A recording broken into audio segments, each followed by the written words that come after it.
नमस्कार मित्रांनो, स्वागत आहे तुमचं डॉक्टर MPSC या चॅनलवरती. तर मित्रांनो, MPSC कंबाईन 2025-2026ची एक्झाम आता तुमची जस्ट जवळ आलेली आहे. तर त्यामुळे आपण आज बघत आहोत लॉजिक आणि ट्रिक्सच्या माध्यमातून आपण कसे 15+ मार्क क्लीन करू शकतो. 20+ टिप्स अँड ट्रिक्स तुम्हाला या व्हिडिओमधून भेटणार आहेत.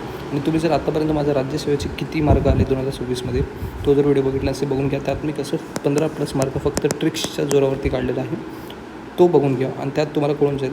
तर त्याच बेसिसवरती मी कंबाईनसाठी पण हा व्हिडिओ घेऊन आलेलो आहे. तर कंबाईनची आता एक्झाम जवळ आलेली आहे, नाही तर हीच वेळ आहे तुम्ही लॉजिक आणि ट्रिक्स शिकून घेण्याची. मग चला मित्रांनो, सुरू करूया. आणि जर आतापर्यंत तुम्ही चॅनलला सबस्क्राईब केलं नसेल करून घ्या, कारण फक्त 99% मुलं हे सबस्क्राईब न करता निघून जातात. 1% मुलं सबस्क्राईब करतात. करून घ्या नक्कीच, तुम्हाला याचा फायदा होईल. आणि हां, डिस्क्लेमर, जसं तुम्ही पिक्चरच्या आधी डिस्क्लेमर बघता तसंच हे डिस्क्लेमर, या ट्रिक्स अंधश्रद्धा म्हणून वापरू नका. या फक्त तेव्हाच वापरा जेव्हा तुम्ही किमान 2 पर्याय बाद केलेले असतील किंवा तुम्हाला त्याच्याबद्दल थोडंसं नॉलेज असेल किंवा कॅल्क्युलेटर रिस्क घ्यायची असेल तेव्हाच. ओके, आता पहिली ट्रिक आहे माहितीचा अतिरेक. म्हणजे एखाद्या विषयात खूप जास्त तांत्रिक माहिती किंवा स्पेसिफिक डिटेल दिली असेल तर ती माहिती बरोबर असण्याची शक्यता जास्त असते, कारण ती आयोग चुकीचं विधान बनवता सहसा छोटी चूक करतो. ओके, जिथे डिटेल माहिती दिली आहे मग ते विधान मोस्टली बरोबर असतं. ज्यावेळेस तुम्हाला काहीच माहिती नाही ऑप्शनबद्दल, मग तो डिटेलली एक्सप्लेन केला ऑप्शन किंवा त्याबद्दल खूप जास्त माहिती दिलेली आहे तर तो ऑप्शन मोस्टली करेक्ट मानला जातो. ओके, तर आता आपण इथे योजना बघूया. अन्नपूर्णा योजनेचे लाभार्थी कोण आहे? ओके, तर हा एक क्वेश्चन होता. हे PYQ येतात सगळे, जी पण क्वेश्चन दाखवून मिळते ते PYQ आहे. ते PYQच्या माध्यमातून तुम्हाला ट्रिक्स शिकवण्याचा मी प्रयत्न करत आहे. तर अन्नपूर्णा योजनेचा लाभार्थी कोण आहेत ह्याच्यातली तुम्हाला जर माहिती नसेल तर तीन पर्याय आपण निग्लेक्ट करू शकतो. डिटेल पर्याय हा आहे जिथे राष्ट्रीय वृद्धापन काळात निवृत्ती वेतन योजनेखालील नाही असे ज्येष्ठ नागरिक. तर याच्यामध्ये डिटेल ऑप्शन हा आहे. तर आपण 3 मार्क्स केलं तर हे तुमचे पॉझिटिव्ह 2 मार्क्स येऊ शकतात. दुसरा क्वेश्चन PYQ आहे हा कंबाईनचा, ज्याच्यामध्ये डॅश हे मानवी भूगोलाचे जनक आहे. तर इथे हेरोडोटस आहे, हेक्टस आहे, ब्रुनिस आहे आणि तिसरं ऑप्शन. इथे तिसरं ऑप्शन तुम्ही बघू शकता सगळ्यात जास्त डिटेल एक्सप्लेन केलेला आहे म्हणून थर्ड ऑप्शन करेक्ट असू शकतो. आता हा क्वेश्चन HIV एड्सच्या संदर्भात कुठल्या टप्प्यात एड्सची लक्षणे सर्वसाधारणपणे दिसून येतात? आता एड्स संदर्भात आपल्याला काय माहिती नसेल त्यावेळेस आपण काय करणार, संसर्ग करणारा रेट्रोव्हायरस यजमानाच्या पेशीमध्ये प्रवेश करतो तेव्हा लक्षणे दिसून येतात. I don't know. Reverse transcription एन्झाईमद्वारे व्हायरल DNA तयार होतो तेव्हा HIV हेल्पर T सेल लिम्फोसाईडमध्ये वेगवान वाढतो आणि या पेशींची मोठ्या संख्येने नुकसान करतो तेव्हा, किंवा संक्रमित व्यक्तींसोबत लैंगिक संपर्क आल्यानंतर 15 दिवसाच्या आत. Anything can be here true. So आपण डिटेल ऑप्शन जर बघितला तर हा आहे थर्ड ऑप्शन. तर आपण we can go to the right option. Third option आपण गेस करू शकतो थर्ड ऑप्शनला. तसंच आणखी एक क्वेश्चन, खालीलपैकी कोणते चिलीचे 38वे राष्ट्राध्यक्ष बनले? इथे एकदम लॉजिकल गेस होता की गॅरिन बोरिक. आता हे 3 बाकीचे पर्याय बघा आणि हा बघा जोस अँटोनियो कास्ट. आता हे जर तुम्ही थर्ड मार्क केलं असतं आणि हा पण, तर तुम्हाला कॉंग्रॅच्युलेशन, तुम्ही राज्यसेवेचे 4+ मार्क तुम्ही घेतले असते जर ही ट्रिक तुम्हाला आधी माहिती असते तर. आणि हे पण कंबाईनचेच ट्रिक आहे, हे कंबाईनचे क्वेश्चन आहे आणि हे राज्यसेवेचा आत्ता 2026ची जी एक्झाम झाली त्यातलाही क्वेश्चन आहे हा HIVचा आणि हा एक राष्ट्राध्यक्षांचा. तर असं काही तर ट्रिक्स असतात ज्या तुम्हाला माहिती आहे तुमचा स्कोअर येतो आहे, तुमचा स्कोअर 30-35पर्यंत अडवतो पण कट ऑफ जातं 55 किंवा 60पर्यंत काही वेळेस गेला, काही वेळेस 50पर्यंत गेला. मग इथपर्यंत जाण्यासाठी ही जंप जी आहे ती तुम्हाला लॉजिक आणि ट्रिक्सच्या माध्यमातून किंवा आपण हॅक्स जे वापरतो त्या माध्यमातून वापरायचं आहे. मग यांना आपण ठोकताळे किंवा असं लॉजिकल अप्रोच अशा सगळ्या गोष्टी यांना बोललं जातं, पण या गोष्टी तुम्हाला माहिती पाहिजेत. मग बेसिक एकदम ह्या सगळ्या छोट्या गोष्टी असल्यामुळे तुमचे 2-2 मार्क वाचतात. आणि 2 मार्काचं इम्पॉर्टन्स तुम्ही राज्यसेवेच्या विद्यार्थ्यांना किंवा कंबाईनच्या ज्यांचं 1 मार्काने मेरिट गेले त्यांना विचारा. आता हे जवळपासचे पर्याय, 2 पर्याय एकमेकांना खूप जवळ असतील म्हणजे जसं की हे पॉईंटमध्ये फरक आहे तर त्या उत्तरात दोघांपैकी एक उत्तर असतं. जसं की 2019नुसार भारतातील देशांतर्गत उत्पन्नातील पर्यटनाचा वाटा किती आहे? पर्यटनाचा वाटा विचारला. आता इथे ऑप्शन बघा 8.4, 7.3 आणि 9.34. तर या दोन्ही ऑप्शनमध्ये तुम्ही एक सिमिलॅरिटी बघू शकता, 9च्या जवळपासच आहे. आणि जर इथे तुम्ही हे किंवा हे मार्क केलं ॲटलिस्ट 50% चान्स आहे ना तुमचा बरोबर येण्याचा. तर याच्यातलं कुठलं तरी एक मार्क करू. आता हे मार्क करून काही अर्थ नाही ना, हे 2 ऑप्शन मार्क करून हे किंवा हे कुठलं तरी बरोबर आहे, 2 मार्क प्लस होतील. ओके. आता जसं की इथं 1957च्या स्त्री शिक्षणाविषयी राष्ट्रीय आयोगाच्या अध्यक्ष कोण असेल? एकच माणूस असेल. तर याच्यामध्ये काय अनुताई वाघ आहे, शांताबाई राणी दानी आहे, दुर्गाबाई देशमुख आणि दुर्गाबाई भागवत. आता ह्या ऑप्शनमध्ये 3rd आणि 4thमध्ये दुर्गाबाई हे कॉमन आहे वर्ड. आता या दोन्हीपैकीच तुम्हाला आन्सर कन्फर्म असणार आहे. मग या दोन्हीपैकीच तुम्ही कुठलं तरी आन्सर मार्क करून ॲटलीस्ट तुम्हाला 50% चान्सेस आहेत की तुमचं आन्सर बरोबर आहे. तिसरी डी विरोधाभासाची ट्रिक. अ आणि ब ही दोन्ही विधाने एकमेकांच्या पूर्णपणे विरुद्ध असतील तर त्या उदाहरणात दोन्हीपैकी एकच असतं. उत्तर दोन्हीपैकी कुठलं तरी एकच असणार आहे. आता ग्रुनर मेंडल यांच्यामध्ये आर्थिक विकासाची सरकारची भूमिका पुढीलपैकी असावी. प्रतिसार परिणाम निष्प्रभ करून विस्तारित परिणाम प्रभावी करणे, परिणाम निष्प्रभ करून प्रस्तारित परिणाम प्रभावी. हे दोन्ही स्टेटमेंट तुम्ही बघा, तर हे दोन्ही स्टेटमेंट कॉन्ट्राडिक्टरी आहे. तर याच्यातलंच कुठलं तरी उत्तर असणार आहे. तर असे तुम्हाला ट्रिक्स लक्षात ठेवायचे. ओके. आकडेवारी आणि पर्यायांचं लॉजिक. टोकाचे आकडेवारी जसं की आउटलाईन, जसं की पर्यायामध्ये 5, 55, 60, 950 असं दिले, तर त्यामध्ये 5 आणि 950 यामध्ये खूप लहान आणि खूप मोठे असणार आहे. हे उत्तर असण्याची शक्यता कमी असते, कारण इथे तुम्ही हा एक एंड बघताय आणि हा एक एंड बघताय. मग ह्याच्यामध्ये कुठेतरी आन्सर नाही, एकदम एंडचे आन्सर नसतात. उत्तर 55 किंवा 60 असू शकते. ओके.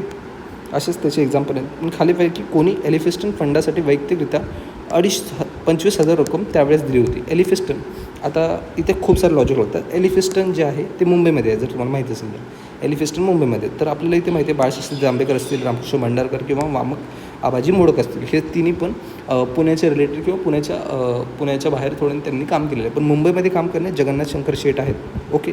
हे एक पहिलं लॉजिक झालं. म्हणजे स्थान मुंबई रिलेटेड. एलिफिस्टनवर आपण मुंबई शोधलं. ओके. आता यांनी 25,000 रक्कम दिले. त्यावेळेस 25,000 रक्कम देणारा कोण असेल? कोणतरी सेठ किंवा मोठा माणूस असेल. तर या नावातच थोडंसं सेठ आहे म्हणून तुम्ही ते ओळखू शकता. प्लस आता त्यावेळेसचे अमीर श्रीमंत आपल्याला माहिती आहे कोण असणार आहे. तर जगन्नाथ शंकर शेठ हे थोडेसे त्यावेळेस अमीर श्रीमंत होते की ते इंग्रजांना पण लोन द्यायचे त्यावेळेस. तर मग 3rd ऑप्शन जर आपण टिक केला, हे लॉजिक आहे. मग हे लॉजिकल कधी तुम्हाला चालेल? जेव्हा एक्झाममध्ये तुम्ही प्रॅक्टिस करून गेलेला असाल तेव्हा. मॉक टेस्टमध्ये जेव्हा तुम्ही प्रॅक्टिस करणार त्याच वेळेस तुम्हाला हे लॉजिक क्लिक होईल. मग 3rd ऑप्शन नाना जगशंकर शेठ. आता कठोर शब्द जसं की एक्स्ट्रीम कीवर्ड्स. विधानामध्ये नेहमी, केवळ, फक्त आणि कधीच नाही असे जर वर्ड आले, जसं की ऑलवेज, ओनली, नेवर असे वर्ड आले, तर ते विधान 90% चुकीचं असतं. म्हणजे 90% तुमचे ते विधानं चुकीचे असतात. ते तुम्ही ऑप्शनमधून एलिमिनेट करू शकता. मृदू किंवा व्यापक शब्द जसं की सॉफ्ट किंवा ब्रॉडवर. काही, अनेकदा, बहुतेक, शक्यतो असे वर्ड जे असतात ते बरोबरच असतात शक्यतो, कारण शक्यता आहे. आता किती % आहे त्यांनी विचारले, किती आहेत तसे ते पण नाही विचारले. काही म्हणले, शक्यतो म्हटले, मग अशा वेळेस ते बरोबर असतात आन्सर. ओके. सरकारी योजना आणि उद्दिष्टे. सकारात्मक आणि लोककल्याणाचे मुद्दे असतील तर ते वरील सर्व असण्याची शक्यता दाट असते. सरकार जेव्हा पण कुठल्या योजनेबद्दल विचारतं त्यामध्ये काही पॉझिटिव्ह पॉईंट असेल त्यांना करेक्ट म्हणून चला, आणि जर काही निगेटिव्ह असेल जसं की ग्रोथ म्हणजे आपली वार्षिक वृद्धीचा दर कमी करते ही गोष्ट, किंवा आपण सरकारबद्दल काही निगेटिव्ह पॉईंट असेल तर तो निगेटिव्हच असतो MPSCमध्ये. मग सरकारबद्दल पॉझिटिव्ह उद्दिष्टांना बरोबर असं मानलं जायचं. किंवा व्याकरण त्रुटी.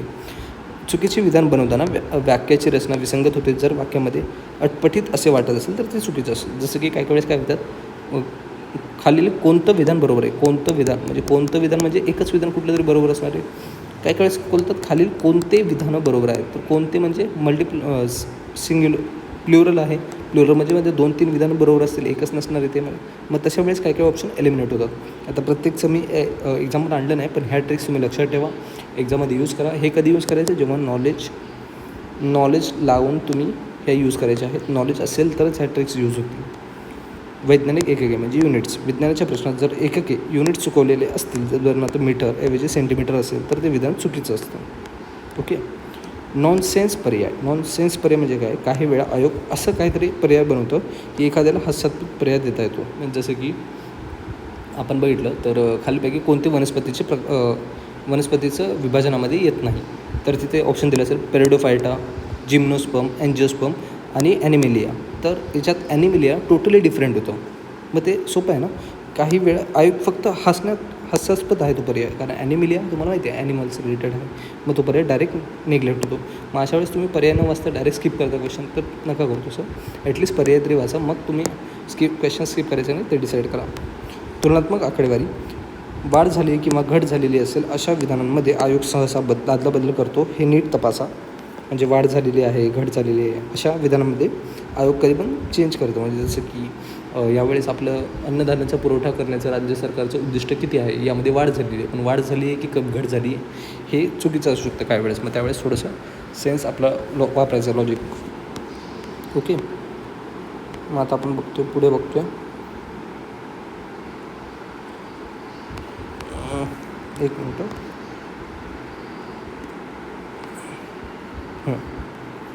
तर आता इतिहासामध्ये आता काय काय मी सब्जेक्ट वाईज घेतले. इतिहासामध्ये अपरिचित नावे जर एखाद्या चळवळी 4-5 नावे दिली असतील आणि त्यातले एक नाव खूपच अनोळखी असेल तर ते आयोग सहसा नाव बरोबरच असतं.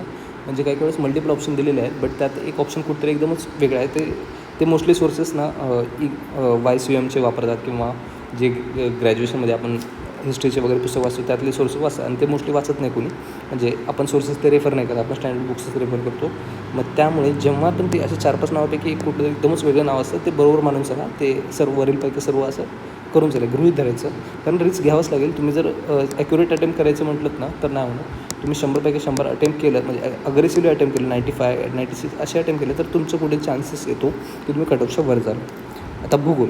नकाशे जर उत्तरेकडून दक्षिणेकडे क्रम विचारला असेल, उत्तरेकडून दक्षिणेकडे, तर मधला एखादा पर्वत किंवा नदी माहीत असली तर तुम्ही त्या पर्वताला एलिमिनेट करू शकतो आपण. उत्तरेकडून दक्षिणेकडचा क्रम विचारला आहे तर मधली एखादी नदी किंवा पर्वत असेल किंवा ऑड मॅन आउट किंवा एलिमिनेशन टेक्निकने आपण ते एलिमिनेट करू शकतो ऑप्शन. राज्यशास्त्र. अपवाद. राज्यशास्त्राची अधिवेशने किंवा समित्या यावरती प्रश्न असल्यास तिथे अपवाद एक्सेप्शन आहेत त्यावर आयोग जास्त बसतो. जसं की एक्सेप्शनमध्ये आता आपल्याकडे जे अनुसूची तिसरी अनुसूचीमध्ये दुसऱ्या अनुसूचीमध्ये आपल्याला त्यांचे पगार दिलेले आहेत.